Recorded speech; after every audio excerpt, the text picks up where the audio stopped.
14వ పాసురం. మంచిది. ஆண்டாள் திருவடிகளே சரணம். ஆண்டாள் திருவடிகளே சரணம். உங்கள் புழக்கடை தோட்டத்து வாவியுள்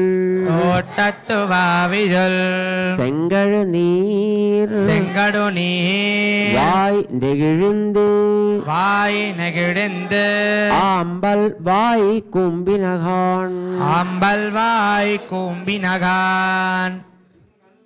செங்கல் பொடி கூரை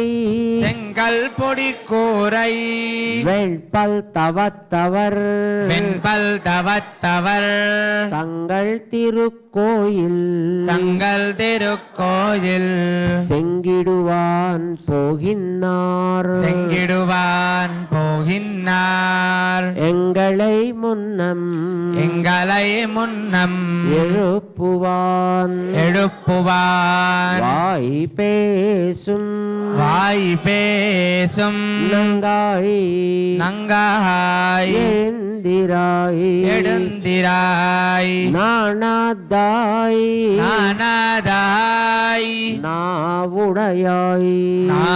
நாவுடையாய் செங்கொடு செக்கரம் ஏந்தும் தடக்கையன் பங்கைய கண்ணானை பாட ஏலோரெம்பாவாய் ఆండాళ్ తిరువడిగలే. ఈ పాసురంలో ఆండాళ్ తల్లి నిద్ర లేపుతోన్న గోపిక ముందు రోజు రాత్రే నేనే అందర్నీ తెల్లవారుజామున మేల్కొలుపుతాను అని పలికి ఇప్పటికింకా నిద్ర లేవలేదన్నమాట. అట్లాంటి గోపికను ఈ పాసురంలో మేల్కొల్పుతోంది ఆండాళ్ తల్లి.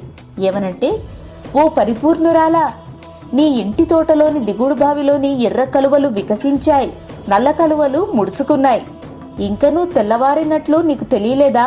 లే అంటోంది ఆండాళ్ తల్లి. ఈ వర్ణనలోని ఆంతర్యం ఏమిటంటే, ఆండాళ్ తల్లి ఈ గోపికను కృష్ణుడితో ఇలా ఊహించుకుందన్నమాట. ఎలా అంటే, ముందు రోజు రాత్రి కృష్ణుడు ఈ గోపిక ఇరువురు దాగుడు మూతలాట ఆడారు. స్వామేమో పుండరీకాక్షుడు అంటే ఎర్రటి కలువలు వంటి నేత్రాలు కలిగినటువంటి వాడు. ఆ గోపికమ్మనేమో అసితేక్షణ అంటే నల్లటి కన్నులు కలిగినది. వెనక నుండొచ్చిన శ్రీకృష్ణుడు ఈ గోపిక కళ్లను మూయటం చేత నల్లటి కలువ కళ్ళు మూసుకొని పోయాయి అని అర్థం. ఇంకా ఏమని చెప్తోందో తెలుసా? ఎర్రని కాషాయ వస్త్రాలు దాల్చి తెల్లని పలువరుస కలిగి వైరాగ్యంతో కూడిన సన్యాసులు తమ తమ ఆలయాలలో ఆరాధన చేయడం కోసం వెళ్తున్నారు. మరి నువ్వు రావా మాతోటి ఆ శ్రీకృష్ణుణ్ణి ఆరాధించడానికి అని అడుగుతోంది. ఆండాళ్ తల్లి ఆ కాషాయ వస్త్రాలు ధరించిన సన్యాసుల యొక్క తెల్లని పలువరుస ప్రస్తావన ఎందుకు తెచ్చింది?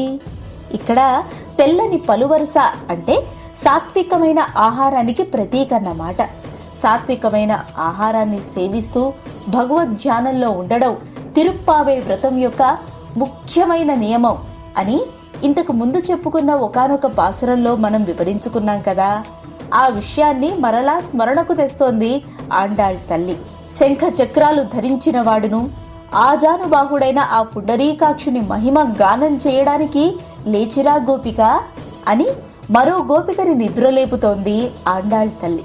ఇది 14వ పాసురం యొక్క తాత్పర్యం. జై శ్రీమన్నారాయణ. ధనుర్మాసంలో వచ్చేటటువంటి ఏకాదశికి మోక్ష ఏకాదశి అని, వైకుంఠ ఏకాదశి అని, ముక్కోటి ఏకాదశి అని పేరు. ఈ రోజున సాక్షాత్తు సర్వేశ్వరుడు ఇద్దరికి మోక్షాన్ని అనుగ్రహించట. వాళ్లే మధుకైటవులు. మనకి పరమపురుష సంహిత వైష్ణవ సంప్రదాయంలో ఉన్నటువంటి ఆగమ గ్రంథాలు మనకి తెలియచేస్తున్నాయి. వీరిద్దరూ సాక్షాత్తు భగవంతుడి నుంచే పుట్టిన బ్రహ్మని అనేక రకాలుగా బాధలు పెడుతున్నారు. భగవంతుడు వీళ్ళిద్దరిని నిలువరించాడు. భగవంతునితోనే యుద్ధానికి సిద్ధపడ్డారు.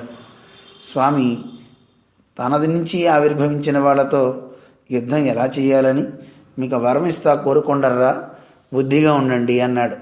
స్వామి నువ్వే వరం కోరుకో అన్నారు ఈ ఇద్దరు.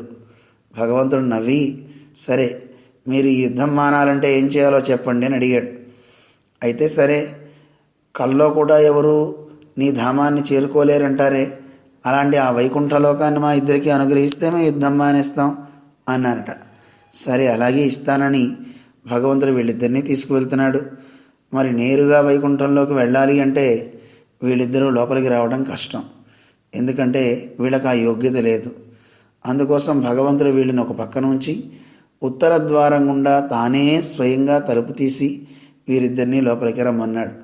కళ్ళ వెంట నీరు పెట్టుకున్న మధుకైటభులు స్వామిని ప్రార్థిస్తూ, స్వామి, అజ్ఞానంతో నువ్వు వరం ఇస్తావంటే వద్దన్నాం, ఇప్పుడు అడుగుతున్నాం, మాకు వరాన్ని అనుగ్రహించు అని. ఏం కావాలో కోరుకోమన్నాడు సర్వేశ్వరుడు.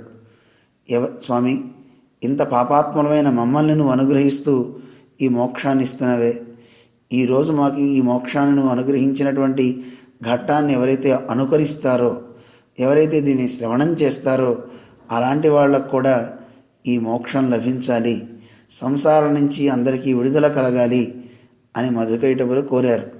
భగవంతుడు సరే తథాస్తు అని వరాన్ని ఇచ్చాడు. అందుకే ఆ మధుకైటభుల యొక్క వృత్తాంతాన్ని అనుకరిస్తూ అన్ని ఆలయాలలో తెల్లవారుజామున ముక్కోటి ఏకాదశి ఉత్సవాన్ని మనం జరుపుకుంటూ సాక్షాత్తు సర్వేశ్వరుడే మనందరినీ ఉత్తరద్వారం గుండా లోపలికి తీసుకువెళ్ళి అక్కడి నుంచి సర్వేశ్వరుడు అలా గ్రామోత్సవంగా బయలుదేరి ఊళ్ళోకి వెళ్తారు. రాలేని భక్తులను అనుగ్రహించడానికి వెళ్తాడు. ఎంత దయకలవాడో కదా సర్వేశ్వరుడు. దయతో అందరినీ అనుగ్రహిస్తూ వెళ్ళలేని వారికి కూడా, అనారోగ్యగ్రస్తులైన వారికి కూడా తన దివ్యమంగళ విగ్రహాన్ని దర్శింపచేసి ఊరందరినీ కాపాడతాడట సర్వేశ్వరుడు. ఇలాంటి గొప్ప ఉత్సవం మోక్షోత్సవం అని కూడా పిలుస్తారు. మన ఆళ్వార్లలో నమ్మ ఆళ్వార్ అనే మహానుభావులు వైకుంఠానికి వెళ్ళిన రోజు ముక్కోటి ఏకాదశి. అలాంటి గొప్ప రోజున వారు కూడా వైకుంఠానికి వెళ్ళి మనందరి కోసం తలుపులు తీసి పెట్టుంచారు. సర్వేశ్వరుడు పెరియాళ్వార్ అనే మహానుభావులకి తాను స్వయంగా ఈ భూమండలంలో దర్శనమిచ్చిన రోజు ముక్కోటి ఏకాదశి. ఆ రోజునే మన పెరియాళ్వార్లు పల్లాండు పల్లాండు పల్లాయిరెత్తాండని భగవంతుడికి మంగళం పాడారు. అలాంటి గొప్ప రోజు వైకుంఠ ఏకాదశిని మనం జరుపుకుంటున్నాం. విశేషించి బంధువులారా, మన పరమాచార్యులు పెదజీయర్ స్వామివారు వైకుంఠానికి వెళ్ళిన రోజు కూడా ముక్కోటి ఏకాదశి. ముక్కోటి ఏకాదశి సామాన్యమైంది కాదు.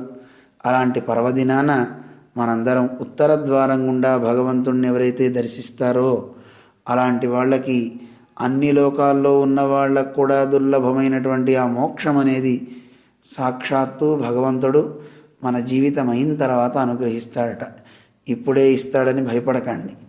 దుర్లభం సర్వలోకానాం దర్శనం మోక్షదాయకం జన్మరాహిత్యమమలం ప్రాప్నోతి సువినిశ్చయ. తప్పకుండా సర్వేశ్వరుడు వాళ్ళందరికీ మోక్షాన్ని అనుగ్రహిస్తాడు. గరుడారూఢ విష్ణోస్తు సేవ మోక్షఫలప్రదా అని ఆగమం తెలియచేస్తుంది. గరుత్మంతుడిని ద్రోహించిన ఆ సర్వేశ్వరుణ్ణి సేవిస్తే మోక్షం అనేది కరతలామలకమవుతుంది. వాళ్ళు భగవంతుని యొక్క అనుగ్రహాన్ని పొందుతారు అంటారు. అలాంటి గొప్ప ఉత్సవం ముక్కోటి ఏకాదశి.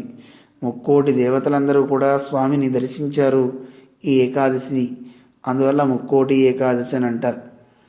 కాదు, ఈ ఏకాదశిని ఎవరైతే పాటిస్తూ వ్రతం చేస్తారో అలాంటి వాళ్ళు 3 కోట్ల ఏకాదశులు వ్రతం చేసినట్టు అని కూడా పెద్దలు చెప్తూ ఉంటారు. ఇలా అనేక రకాలుగా ఈ ఉత్సవాన్ని మన వాళ్ళు తెలియచేస్తుంటారు. మంచి రోజు తెల్లవారుజామునే తీర్థంలో ముక్కోటి దేవతలు అధివసించి ఉంటారు. అనేక మంది భక్తులు ఆ నదుల్లో స్నానం ఆచరిస్తూ ఉంటారు, జీవనదుల్లో. అదే సమయంలో నదులలో ముక్కోటి తీర్థాలన్నీ కూడా అవగాహించి ఉంటాయి. పరమ పవిత్రమైన సమయం. అందువల్ల ఆ రోజు నదీ స్నానం చేయటం విశేషం. భగవద్ దర్శనాన్ని తెల్లవారుజామున చేయటం అనేది చాలా విశేషం. అందరం కలిసి భగవంతుణ్ణి సేవిద్దాం. నమ్మాళ్వార్ల పరమపదోత్సవ సందర్భంగా అన్ని ఆలయాల్లో పగల్పత్తు రాపత్తని ఉత్సవాలు జరుగుతూ ఉంటాయి. విష్ణాలయాలలో అటు ఆ ఉత్సవం జరుగుతూ, నమ్మాళ్వార్ల మోక్షోత్సవం ఆలయాల్లో, విష్ణువాలయాల్లో జరుగుతూ ఉంటాయి. విశేషించి మన పెరియాళ్వార్లు కూడా భగవంతునికి మంగళం పాడిన రోజు కనుక మనందరం రేపు భగవంతుడికి మంగళం పాడదాం. ఇది అధ్యయనోత్సవ కాలం గనక ఆండాడి తల్లి చెప్పిన అన్ను ఇవ్వలగమడందా ఎడిపోత్తి అంటూ భగవంతునికి మంగళం పాడదాం.